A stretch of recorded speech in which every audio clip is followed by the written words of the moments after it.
Hi there, bluegrass fans. Sorry to interrupt the video, but I just want to take a few moments to thank you so much for watching and for watching all my other videos. I really appreciate that. And I'd appreciate it if you could subscribe and hit the like button. That would be very, very helpful going forward. Now, if you've missed some of our other videos, I'm going to put a card up here in the corner where you'll be able to click onto our playlist and see all the 8 or 10 videos that we've produced so far in the last few months. So, with no further ado, let's get to Bobby and Sonny. Most bluegrass artists receive their introduction to music from their families. Therefore, it's not surprising there have been many brother duos through the course of bluegrass history. From Bill and Charlie Monroe, Ralph and Carter Stanley, the Osborne Brothers, Jim and Jesse McReynolds, and many others. One pair of brothers who cannot be overlooked is the Osborne Brothers, Bobby and Sonny. Bobby was born in Thousand Sticks near Hyden, Kentucky in 1931. His dad, Robert Sr., operated the farm and helped his brothers run the family grocery store. Robert was also a school teacher in Hyden, as was his wife Daisy, who taught school but stayed at home for most of the 1930s raising a family. First Robert Jr. in 1931, a daughter, Louise, a few years later, and finally Sonny in 1937. Young Bobby enjoyed listening to the Grand Ole Opry on the radio with his family. Robert Sr. was a big fan of Jimmie Rodgers and collected his records and liked to sing and yodel Rodgers songs. He played banjo, fiddle, and guitar and taught Bobby his first guitar chords. When World War II broke out, the family moved to Radford, Virginia, where Robert Sr. worked at the Hercules powder plant. After the war, the family relocated to Dayton, Ohio, where Robert Sr. took a job at the National Cash Register plant. It was in Dayton that Bobby's budding musical career began. He had several uncles on his mother's side who were performing musicians. One of them, McKinley Dixon, lived near Dayton, and he and Bobby started playing together in a band they called the Miami Valley Boys. In 1947, they played a weekly gig at the Apache Club near Middletown, Ohio. One of Dixon's neighbors, Ott Ginter, was affiliated with a radio barn dance in Middletown. After Bobby's uncle moved to California, Ginter secured an audition for Bobby at the barn dance. In June of 1949, Bobby and Junior Collette, a rhythm guitarist, formed a band. They performed a live audition on the grounds of WPFB in Middletown. The first song they performed was a popular tune from Bill Monroe, "Summertime is Past and Gone." The audition was successful, and the next day they had their first live radio performance on WPFB. Bobby sang an old song from a Cousin Emmy record, "Ruby." He said he'd always known it, but this was the first time he actually sang it. 3 weeks later, Collette quit the group. Dickie Potter and Bobby played for a few more weeks before Potter also left the group. So Bobby carried along alone for $4 a night until he was joined by Larry Richardson from Galax, Virginia. Richardson played banjo, and when the two started playing together, Bobby started to develop an interest in bluegrass music. The rest of the summer of 1949 was chaotic, and Bobby and Larry left the station in Middletown and tried to get work at several Ohio stations. None of their efforts worked out, so the two finally ended up at WBRW in Welch, West Virginia, where they played their first show on August 25th. In Welch, they formed a group called the Silver Saddle Boys, with Eddie King on fiddle and tenor guitarist Buck Duncan. They stayed in Welch until Columbus Day, 1949, when they got a job working for the Parker family at WHIS in Bluefield, West Virginia, for $30 a week. Another group playing on WHIS at the time was the Lonesome Pine Fiddlers, which Bob and Larry joined a few weeks later, starting a year-long tenure with the group.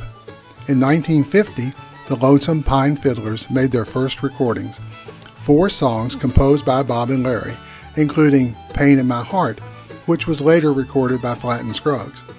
During this period, Bob met Jimmy Martin and formed a close friendship with him. After a year with the Lonesome Pine Fiddlers, Bob and Larry quit, forming a group with Curly Ray Klein. After they failed their auditions with King Records and the Renfro Valley Barn Dance, they rejoined the Lonesome Pine Fiddlers in 1951. with Bob switching from guitar to mandolin. In July of that year, Bob returned to Dayton with Jimmy Martin and recorded 4 songs for Kitty Records, marking the first appearance of Bob's mandolin playing and Sonny's first recorded performance. Despite only having played the 5-string banjo for a few months, Sonny was already appearing in public with local musicians Claude Stewart and Jerry Williams before making the Kitty recordings with Louise, Bob, and Jimmy. These were the first of Louise's songs to be recorded, and the best known of them is New Freedom Bell. The Kitty record recording of the song still holds up, with Bob's high tenor complementing Louise's lead. The lyric of New Freedom Bell describes the replica of the Liberty Bell that was hung in Berlin following the Second World War. Bob and Jimmy later left the Lonesome Pine Fiddlers in July, taking Sonny with them, to form Jimmy Martin, Bob Osborne, and the Sonny Mountain Boys. They recorded 4 songs at King Studios in Cincinnati on August 27th, and then went on to Bristol, Tennessee, where they worked on WCYB. WCYB was the bluegrass radio station at the time, and many now well-known bluegrass performers appeared on it between 1948 and 1951, including Flatt and Scruggs and the Stanley Brothers. However, around the beginning of October, Jimmy Martin left the group and went to Knoxville. The group carried on for a few more weeks before the Stanley Brothers hired Bob, who worked with the Clinch Mountain Boys for 3 weeks, along with fiddler Bobby Sommer. In November of 1951, after a little over 2 years as a professional musician, Bob received his draft notice and was inducted into the Marines on the 27th, shortly before his 20th birthday. While Bobby was away in the Marine Corps, Sonny became a member of the Bluegrass Boys at the age of 14, thanks to Jimmy Martin's help. They went to Bean Blossom, where Bill Monroe was performing with his bluegrass boy Charlie Klein. Jimmy worked with them that day and asked if Sonny could have the job, to which Bill agreed. The Bluegrass Boys had a Decca recording session scheduled in Nashville, and Sonny was present for it, playing on songs like Footprints in the Snow and Pike County Breakdown. Before playing the breakdown, Bill Monroe pointedly told Sonny not to play the banjo like Earl Scruggs. Despite being new to the business, Sonny worked as a sideman with a star act from the Grand Ole Opry. Unlike his brother Bobby, who worked his way up, Sonny's career started at the top, playing with one of the biggest bluegrass bands in the country. At the end of the summer, Sonny left the Bluegrass Boys and went back to school in Dayton. In October or early November of 1952, Sonny was approached by Czech Seitz and Carl Burkhart to record for their Gateway Records. Sonny didn't view his time with the Bluegrass Boys as evidence of his skill as a young musician, but rather as an indication that the band must be desperate for more musicians. He stated that he was not yet proficient and lacked knowledge of time and good licks. Despite this, Sonny quickly learned and remained with the band for 2 summers until Bobby's return from military service, at which point he left without giving notice.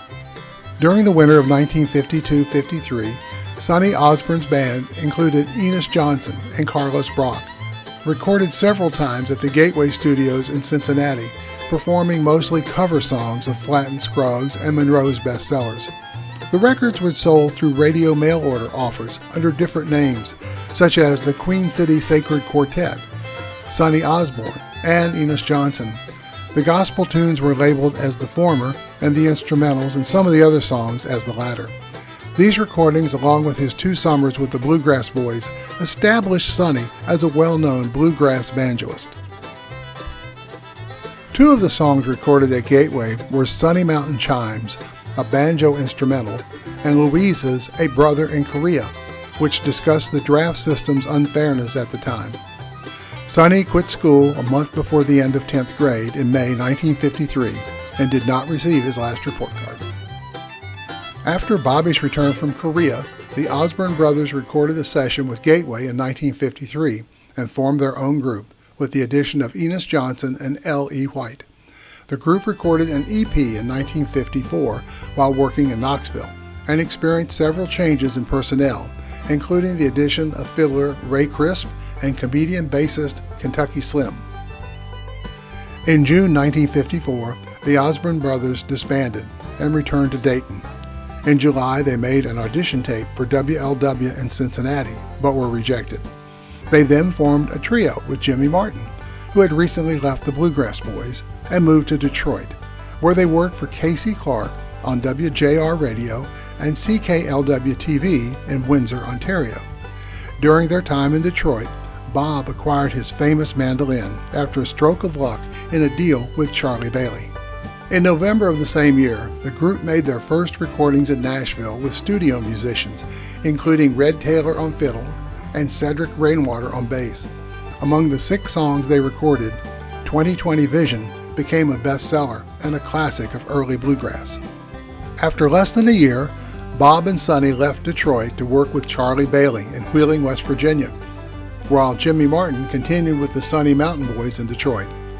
The Osborne Brothers did a recording session at WWVA and an audition tape for RCA Victor, which included 2 songs eventually recorded by Flatt and Scruggs. However, they left Charlie Bailey's band just before Christmas 1955 and returned home to Dayton. After returning to Dayton, Ohio, Bob and Sonny Osborne played local clubs with Enos Johnson on guitar. One night, Red Allen, a former Gateway recording artist and fellow Kentuckian living in Dayton, was asked to substitute for Enos and ended up becoming the regular guitarist. Fiddler Art Stamper, who was working with Red Allen at the time and had recorded with the Stanley Brothers, also joined the group.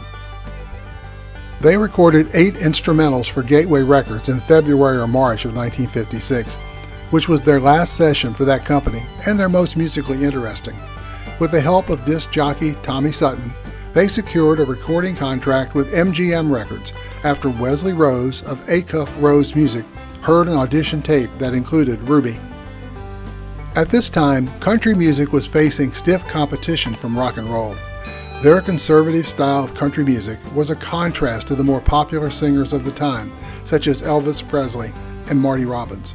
But the quality of their music helped them secure a deal with a major label. The group's sound was still evolving, and their first recording session with MGM introduced new innovations to bluegrass style that became the group's stylistic trademarks. One of the innovations introduced in the first MGM recording session was the twin banjo accompaniment in Ruby, a song that Bobby had been singing since his early days as a professional in 1949.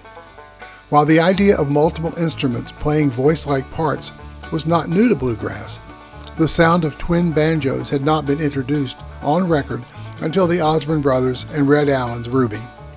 Bob played the second banjo on the song, as Noah Crace, who was initially asked to accompany them, could not make the trip to Nashville for the recording session. The release of Ruby led to the group's return to WWVA, where they did a guest appearance and were later signed on as regular members of the World's Original Jamboree. The band that played with the Osborne Brothers and Red Allen on WWVA consisted of Johnny Dacus on fiddle, Ricky Russell on dobro, and Ray Anderson on bass. And although they did not appear on any of the group's recordings, they were known for their brilliance in live shows and broadcasts. During their second MGM session in November 1956, the Osborne Brothers and Red Allen recorded 3 twin banjo songs to capitalize on the success of Ruby.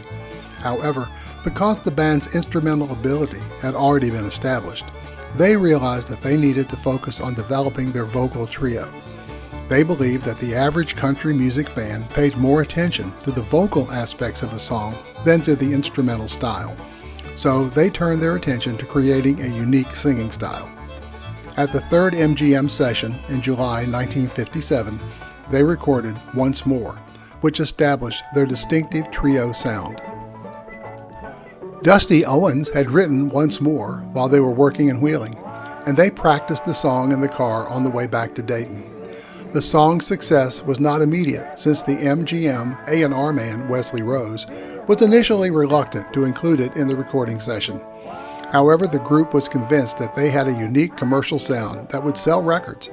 The session was also significant because it was the first bluegrass recording session that featured the use of drums and dobro together, which gave the music a new lift. Sonny Osborne was devoted to his elder brother and worked tirelessly to build the act into a commercially viable package. with an interest in a wide variety of music. Sonny was the driving force behind bringing elements of rock and roll, rhythm and blues, modern country, pop, folk, and jazz into their sound. As each Osborne's record was released, banjo fans would delight in discovering the new licks Sonny had adapted from horn, keyboard, lead, and steel guitar, and even percussion players. Sonny was also the principal architect of some of the most complex and effective trio vocal arrangements ever recorded in bluegrass or country music.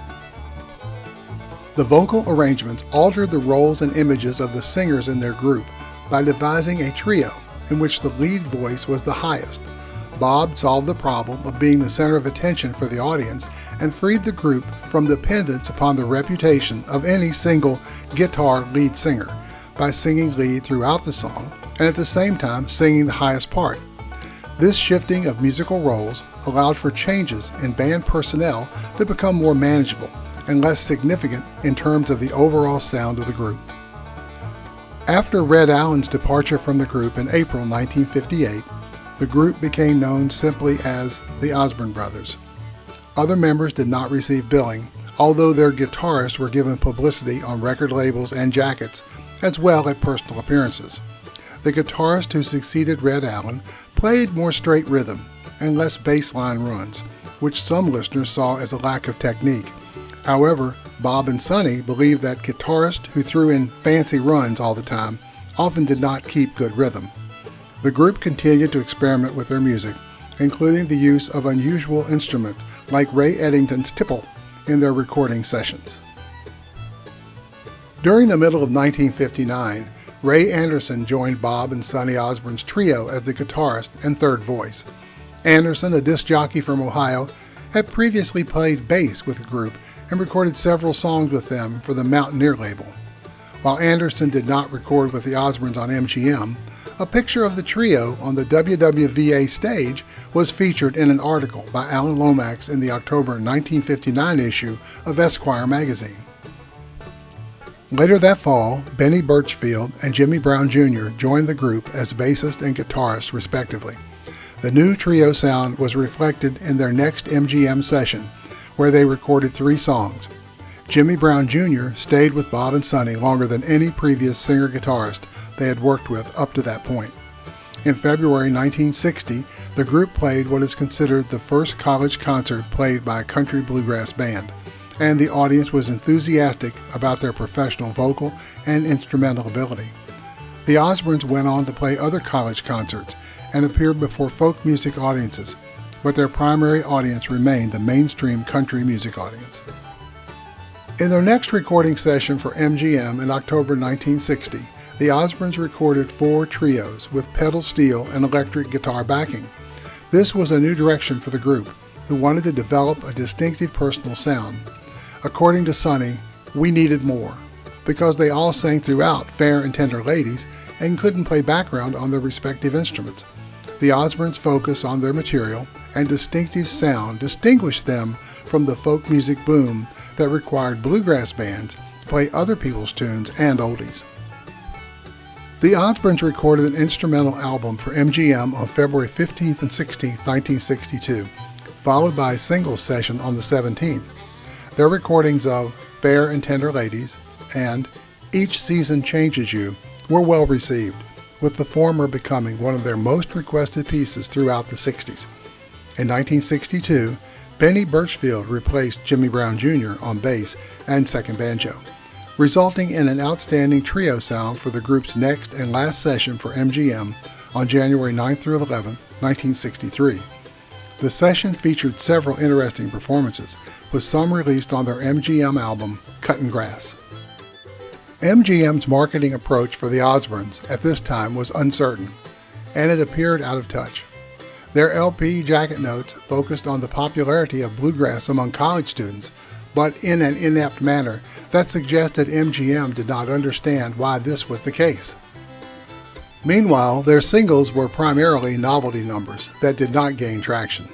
Although Poor Old Cora was a good single, it received poor distribution and was not issued on LP. The one single from the last MGM session coupled Boudreaux and Felice Bryant's Lovely Told Me Goodbye with Mule Skinner Blues, with the latter becoming the more popular track. The Osbournes left WWVA and the world's original jamboree after 7 years of membership during the popularity of Mule Skinner Blues. Despite 10 years of trying to establish themselves in the music industry, the Osborne Brothers were still struggling to make ends meet in 1963, resorting to driving and maintaining taxicabs in Dayton.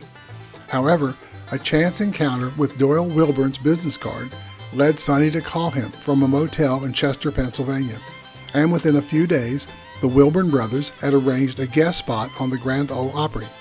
With their guidance, the Osborne brothers were able to secure a Decca contract, a permanent spot on the Opry, radio airplay, a publishing deal, and bookings in more upscale venues, all within the next year. Bobby and Sonny moved to Nashville and signed with Decca, later MCA Records, in 1964. Their career breakthrough came in 1968 with the hit song Rocky Top, which the brothers initially thought was just another bluegrass song.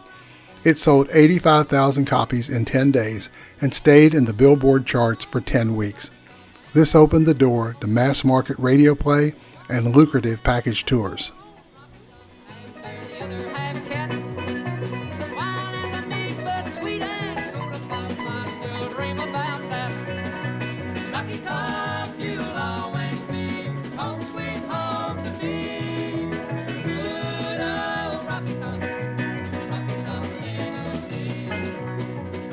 However, the PA systems of the time couldn't project their acoustic instruments, so they began playing through pickups, electric bass, and eventually drums to compete with louder acts.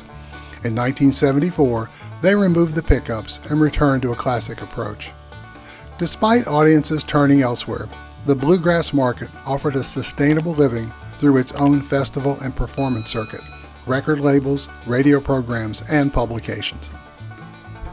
At the end of the millennium, the Osborne Brothers' career continued to thrive as bluegrass music gained popularity worldwide, leading to several international tours. Their hit song Rocky Top was officially named Tennessee's state song in 1982, and their arrangement of Kentucky led to a similar honor from their home state in 1992. Additionally, the brothers mentored younger musicians, produced and recorded with other artists, and even experimented with bluegrass hip-hop fusion with the Groovegrass Boys. Unfortunately, after Sonny's rotator cuff surgery in 2004, he was forced to retire from playing the banjo and touring, marking the end of their musical partnership after 50 years. Bobby continued his career with his own band, the Rocky Top Express, featuring his son on guitar, and maintained a busy schedule of performances, appearances at the Grand Ole Opry, and recordings with the Rounder label. After a successful career as a musician, Sonny Osborne ventured into producing recording sessions for up-and-coming artists such as the Pinnacle Boys, the Virginia Squires, Terry Eldridge, and Dale Ann Bradley. He continued to distribute a line of banjos under his nickname, Chief. Sadly, Sonny passed away in October of 2021. He was known for his advocacy for high standards in bluegrass and respect for the pioneers who paved the way for this genre of music, which has had a worldwide impact. As of this recording, Bobby is still performing with his group Rocky Top Express and serving as an instructor of bluegrass music at the Kentucky School of Bluegrass and Traditional Music back in his hometown of Hyden, Kentucky, still honoring the traditions of bluegrass music by passing it down to new generations of musicians.